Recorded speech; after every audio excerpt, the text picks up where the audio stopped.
সারদা পাঠশালা তরফ থেকে প্রত্যেক ছাত্রছাত্রীকে জানাই আন্তরিক অভিনন্দন।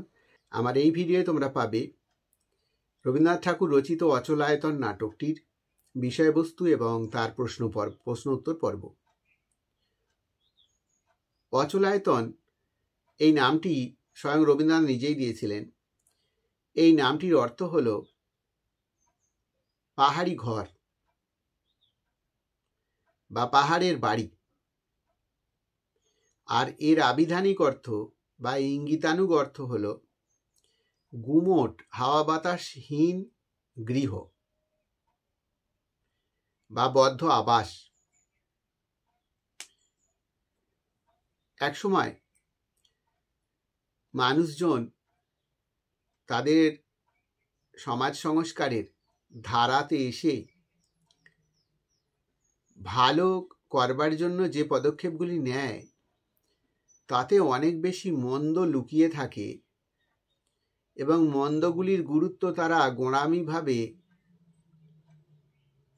হজম করতে পারলেও সেই মন্দের যে প্রতিক্রিয়া সমাজের মধ্যে প্রতিফলিত হয় সেই প্রতিক্রিয়া হেতু সমাজ ক্ষতিগ্রস্ত হয়।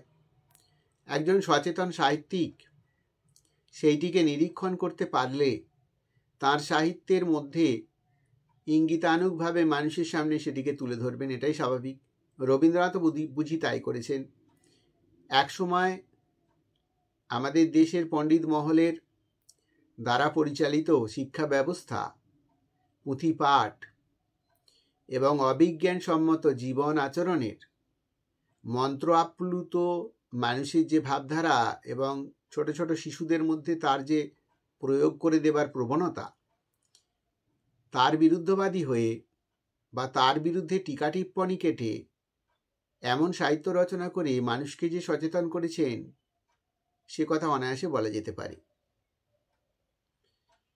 আমরা এই নাটকের কাহিনীতে বহু স্থান দেখব যেখানে বিদ্রূপে ভরা এবং সেখানে যে পুঁথিগত জীবনাচরণের প্রণালী তাতে মানুষ কতটা বেশি অতৃপ্ত এবং ছোট ছোট বালকরাও সেই শিক্ষা ব্যবস্থার মধ্যে অন্তর্ভুক্ত থাকতে গিয়ে শুধুমাত্র একটা বন্দি দশা বা কষ্টের স্থান বা নিয়মানুবর্তিতা ব্যতীত প্রাণের বাতাস লাগবার কোনো সম্ভাবনা নেই এবং তাতেই তারা দৃঢ় বিশ্বাসী এবং তাতেই তারা জীবন আচরণের শ্রেষ্ঠ পদপর্ব বলে মনে করেছে।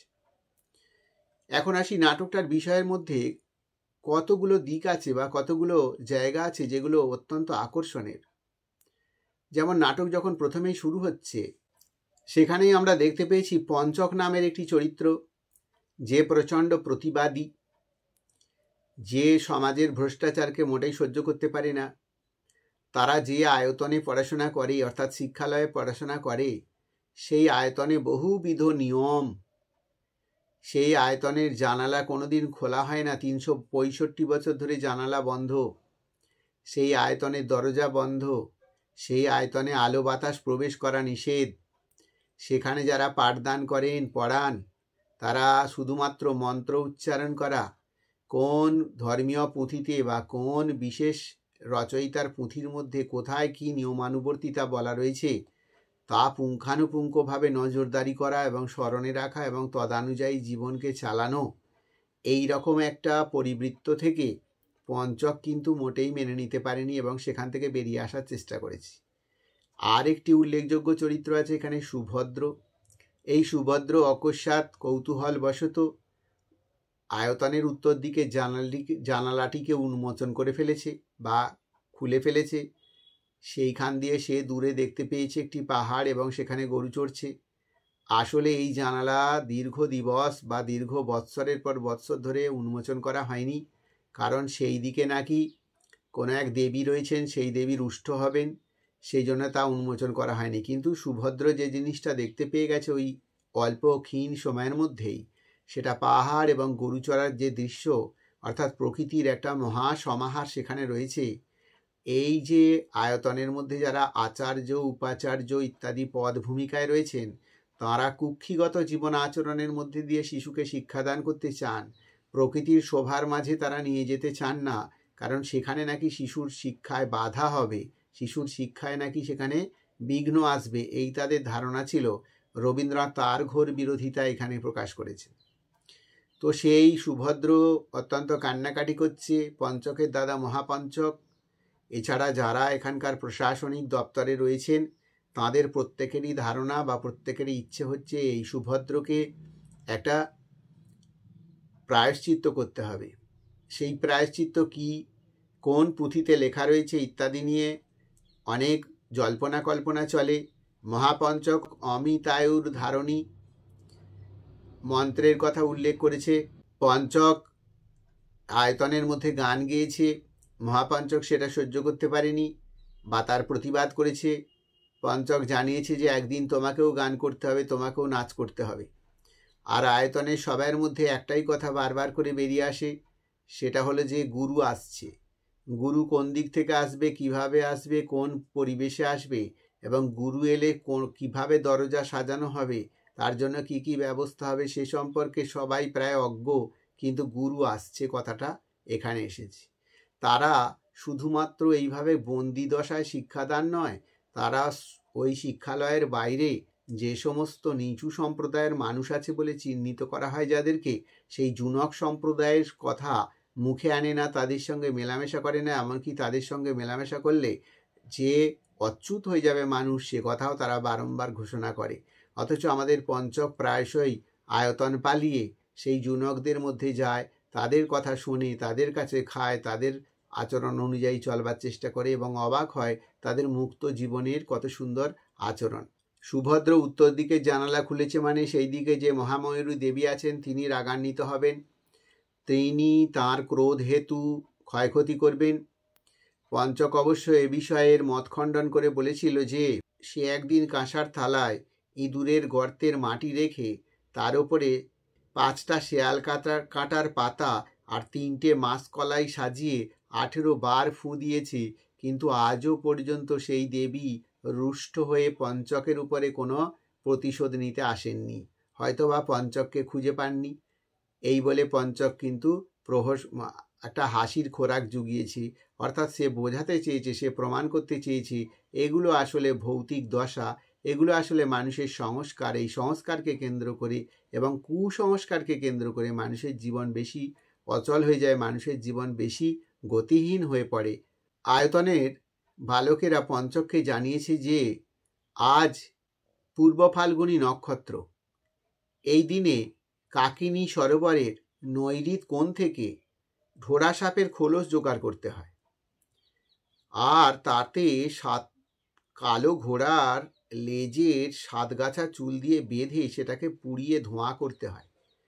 পূর্বপুরুষেরা নাকি সেই ধোঁয়া ঘ্রাণ নিতে আসে। পঞ্চক অবাক হয়ে জিজ্ঞাসা করেছিল, সেই ঘ্রাণ নিলে কষ্ট হবে না? আসলে বেশ কিছু অসংলগ্ন জীবনাচরণ, অসংলগ্ন কথা বা বিষয়বস্তু, দ্রব্য সামগ্রীর নাম উচ্চারণ করে কিছু মানুষ আছে অন্য মানুষকে বড় বেশি অবাক করে দেয়, বড় বেশি ক্ষতি করে দেয় এবং বড় বেশি ঠকায়। সেই একটা দিগদর্শনকে নাট্যকার আমাদের সামনে এখানে প্রকাশ করেছেন, একথা নির্দ্বিধায় বলা যেতে পারে। এই পঞ্চক উপহার স্বরূপ বলেছি যে পাপের এতটুকু গন্ধ পেলে একেবারে মাছির মতো ওড়ে। আমরা জানি মাছির কিছু লোভনীয় খাবার দাবার আছে, যেমন ফলের খোসা ইত্যাদি ইত্যাদি। যখন আমরা কোথাও ফেলি বা নোংরা আবর্জনা ময়লা কোথাও যখন আমরা ফেলি বা কোথাও পড়ে থাকতে দেখি, পচা গলা মাংস ইত্যাদি, সেইখানে যেমন মাছি দৌড়ে আসে এবং সেটাকে ভক্ষণ করার জন্য চেষ্টা করে বা সেটাই তাদের খাবার হিসেবে গ্রহণ করে, ঠিক তেমনি এই আয়তনে যে সমস্ত ব্যক্তিবর্গ রয়েছেন যারা প্রশাসনিক দপ্তরে বা শিক্ষা দপ্তরে রয়েছেন, তারা প্রত্যেকেই কিন্তু এইরকম পাপের এতটুকু গন্ধ পেলেই মাছির মতোই দৌড়ে আসে, ছুটে আসে এবং সেই পাপের কি করে প্রায়শ্চিত্ত করানো যায় তার নানান বিধানকে সেখানে উল্লেখ করে। উপাধ্যায় মহাশয় বলেছিলেন, সুভদ্র যদি উত্তর দিকে জানালায় কনুই ঠেকিয়ে রাখে তাহলে 7 মাসের বাছুর দিয়ে ওই জানালাটাকে চাটাতে হবে, আর সেখানে যত যজ্ঞের বাসনপত্র আছে সেগুলো সবই ফেলা যাবে। পঞ্চক আবার তার প্রতিবাদ করে বলেছেন, ক্রিয়া সংগ্রহে রয়েছে ভূমি কুষ্মাণ্ডের বোঁটা দিয়ে একবার, অর্থাৎ ভূমি কুষ্মাণ্ড মানে ভুঁয়ে কুমড়ো, মাটিতে যে পড়ে কুমড়ো হয়, তার বোঁটা দিয়ে একবার। তখন উপাধ্যায় মহাশয় তাকে জিজ্ঞাসা করেছেন, কুলদত্তের ক্রিয়া সংগ্রহের 18 অধ্যায়টি কি কোনোদিন খুলে দেখা হয়েছে? তাহলে নির্দিষ্ট লেখকের নির্দিষ্ট গ্রন্থের নির্দিষ্ট অংশের কি বক্তব্য বলা রয়েছে তা একেবারে খুঁটিয়ে তিনি মনে রেখেছেন এবং সেটা তাঁর বিরুদ্ধবাদীর কাছে উচ্চারণ করছেন বা তাকে শোনাচ্ছেন। এর মধ্যে দিয়ে মানুষের কুকর্ম সাধনের বা কুফল রচনার জন্য যে কতটা নিষ্ঠা প্রকাশ পেত তার একটা দিগদর্শন এখানে দেখানো হয়েছে। অবশেষে সিদ্ধান্ত হয়েছে যে সুভদ্রকে মহাতামস ব্রত প্রতিপালন করতে হবে, অর্থাৎ অন্ধকার ঘরে তাকে আটকে রাখা হবে। পঞ্চক জানত, পঞ্চকের সঙ্গে সমর্থন করেন যিনি সেই আচার্য, উভয়ে মিলে তারা চেয়েছে যে সুভদ্রকে এই স্থান থেকে বাঁচাতে। কারণ ইতিপূর্বে আয়তনের যে সমস্ত বালকদেরকে এমন বিভিন্ন ধরনের ব্রত পালন করা বা পাপ থেকে প্রায়শ্চিত্ত করবার উপায় বর্তানো হয়েছিল, তাদের অধিকাংশ জনই মৃত্যুবরণ করেছে, কারণ দীর্ঘদিন ধরে একটু জলপানও তাদের করানো হয়নি। তারা যখন জলের জন্য পিপাসার্ত হয়ে চিৎকার করেছে, তখন আয়তনের অন্যান্যরা ভেবেছে যত তাকে জল না দেওয়া হবে ততটাই নাকি পুণ্যের কাজ করা হচ্ছে বা সঠিক নিয়মানুবর্তিতায় জীবন চালানো হচ্ছে। কিন্তু পঞ্চক মনে করে একটা শিশু যখন এই কষ্ট করবে, যখন এইভাবে মারা যাবে, সেইটা বোধহয় কোনো নিয়মের বন্ধনে পড়ে না, সেটা বোধহয় অন্যায়, সেটা বোধহয় সমাজের পক্ষে একেবারে দুরাচার। তাই সে এর বিরুদ্ধবাদী হয়েছে। আমরা এখানে এই নাটকের মধ্যে অনেক গান দেখতে পেয়েছি বা অনেক গানের অবস্থান দেখেছি, তার মধ্যে বেশিরভাগ গানই গেয়েছে পঞ্চক নিজে। পঞ্চকের মুখ থেকে প্রকাশ পাচ্ছে সমাজের সেই যে অন্যায়, সেই অন্যায়ের বিরুদ্ধতা। পঞ্চক তাই গেয়ে উঠেছে, ওরে ওরে ওরে আমার মন মেতেছে তারে আজ থামায় কেড়ে। অর্থাৎ সত্যি মানুষ যখন প্রাকৃতিক পরিবেশে, উন্মুক্ত পরিবেশে আর পাঁচটা জীবের মতো সাধারণভাবে জীবনযাপন করতে পারে, বদ্ধতা, নিয়মানুবর্তিতা, অসীম শৃঙ্খলা ইত্যাদির মধ্যে মানুষকে যখন বেঁধে রাখবার চেষ্টা করা হয়, সেই মানুষের জীবন কখনো স্ফূর্তিপূর্ণ হয় না, সেই মানুষের জীবন কখনো চরিতার্থ হয় না, পরিপূর্ণ হয় না। কারণ মানুষ যে অল্প কয়েকদিনের জন্য এই পৃথিবীতে এসেছে, এই পৃথিবীতে কিন্তু অন্যান্য জীবের মতোই তার স্বাধীনভাবে বিচরণ করবার অধিকার রয়েছে এবং সেটা তাকে করতে দেওয়া উচিত। তার মাধ্যম দিয়ে তাকে কখনোই এখান থেকে প্রতিবন্ধক কথার পথ নির্মাণ করে তাকে শিক্ষা দেওয়া যায় না বা শিক্ষার আলোকে আনা যায় না। তা যাই হোক, এই নাটকের মধ্যে একসময় আমরা দেখতে পেলাম যে আয়তনের মধ্যে যারা রয়েছে তারা গুরুকে আহ্বান করছে বা তাদের গুরু আসবে বলে তারা অপেক্ষা করে রয়েছে। জুনক সম্প্রদায়ের কাছে তাদের দাদা ঠাকুর আসবে বলে তারা অপেক্ষা করে রয়েছে এবং পঞ্চকের কথায় তারা কাঁকুড় এবং খেসারির ডাল খায় না। তার কারণ হিসেবে সে জানিয়েছে, পঞ্চকের বক্তব্য হলো তাদের পিতামহ বিষ্কম্ভী কাঁকুড়ের মধ্যে জন্মগ্রহণ করেছিলেন, সুতরাং কাঁকুড় খাওয়া তাদের নিষেধ। আর তাঁদের এক মস্ত বুড়ো এক উপবাসের দিনে উপবাস অবস্থায় থাকাকালীন তার গোপের উপরে খেসারির ডালের গুঁড়োর একটা অংশ এসে পড়েছিল। ফলবশত তিনি যতটা পুণ্য করতে পারেন, অর্থাৎ সমগ্র পুণ্য ফলের ৬০ সহস্র ভাগের ১ ভাগ কম পড়ে গিয়েছিল। সেই জন্যে তারা খেসারির ডাল খায় না। তারা যারা এগুলো চাষ করে তাদের সঙ্গে মেশে না, যারা এগুলো চাষ করে বা এগুলো নিয়ে নাড়াচাড়া করে তাদেরকে তারা ঘরে ঢুকতে দেয় না। এই শুনে জুনকরা কিন্তু হাসাহাসি করেছে। পঞ্চকের মধ্যে থেকেও এই যে কথাগুলো প্রকাশ পেয়েছে, আসলে সে কিন্তু এগুলোর উপর দৃঢ় বিশ্বাসী নয়। তাদের সমাজে যেটা চলে, সকলে যেটা বলে সেটাই সে তাদের কাছে শুনিয়েছে, আর এটা জানতে চেয়েছে তারা এই চাষ করে কিনা বা তারা এই খাবার খায় কিনা। এখানে পঞ্চক যখন জুনকদের সঙ্গে কথোপকথন চালিয়েছে, তখন তাদের কাছ থেকে জানতে চেয়েছে অনেকগুলো মন্ত্রের কথা, সেই মন্ত্র তারা পাঠ করেছে কিনা বা জানে কিনা। যেমন মারিচি মন্ত্র, মহাশীতবতী মন্ত্র, উষ্ণিস বিজয় মন্ত্র ইত্যাদি। অর্থাৎ এখানে অসংখ্য মন্ত্রের প্রচলন, অসংখ্য মন্ত্রের মধ্যে দিয়ে জীবন আচরণের প্রত্যেকটা পদক্ষেপকে পরিচালনা করবার যে ব্যবস্থা, তার বিরুদ্ধেই তীব্র একটা কটাক্ষ যেন প্রকাশ পেয়েছে। এইভাবে ক্রমশ নাটকের অগ্রগতিতে একটা সময় দেখা যায় যে জুনকরা এই আয়তনস্থিত মানুষগুলির উপরে ক্ষোভে, আতঙ্কে এবং তাদের উপরে বিদ্রুপ করে তারা আয়তনের প্রাচীরকে ভেঙে দিয়েছে এবং সেই প্রাচীরের যে দরজা, সেই দরজা আজকে আকাশের দিকে মুখ করে পড়ে রয়েছে, অর্থাৎ সবাইয়ের মধ্যে একটা সমতা ফিরে এসেছে, সর্বসমাজ, সর্বমানুষ, সর্বদিগদর্শন সবাই একত্রিত হয়ে গেছে এবং আয়তনের সেই বাধা প্রতিবন্ধকতাগুলোকে উন্মুক্ত করে দেওয়া হয়েছে। আজকে আয়তনের মধ্যে আবদ্ধ যে সমস্ত শিশুরা শিক্ষা গ্রহণ করতে যেত, তারা আজকে মুক্ত হয়ে গেছে, তারা মুক্ত আলো বাতাস পরিবেশ। অর্থাৎ আমরা যে পথেই চলি না কেন, যে পথ দিয়েই এগিয়ে যাই না কেন, আমাদের যার যা নিয়ম রীতি নীতি থাকুক না কেন, আমরা যারা প্রার্থনায় রত, যারা কামনায় রত, যারা ঈশ্বর প্রীতি যাদের মধ্যে রয়েছে, তারা সকলে কিন্তু সেই একই গন্তব্যে, একই স্থানে, একই অবস্থায় গিয়ে পৌঁছবে এবং সেখানে যাকে তারা পাবে, তারা যে একই মূর্তিতে তিনি রয়েছেন এবং আলাদা আলাদা তাঁর নাম আমরা প্রচার করেছি, সেটাই তিনি প্রমাণ দেবেন বা সেটাই তিনি দর্শাবেন।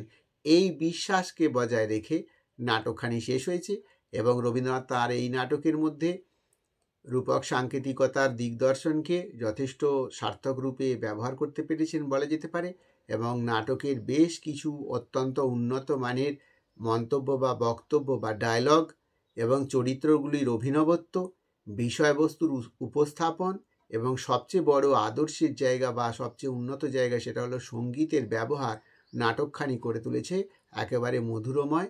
সুতরাং এই নাটকের বিষয়বস্তু আমি আলোচনা করলাম, এই বিষয়বস্তুর উপরে কেন্দ্র করেই কিন্তু তোমরা তোমাদের প্রশ্নের উত্তরটি লিখতে পারবে, অর্থাৎ বিষয়টা যারা জানবে। আর শেষে যে আমি মন্তব্যটা করলাম যে নাটকটার মূল সূত্র কি, মূল কথা কি, সেটা লিখতে পারলেই তোমাদের নাটকের প্রশ্নের উত্তর লেখা যাবে। এই বলে এই ভিডিও শেষ করলাম।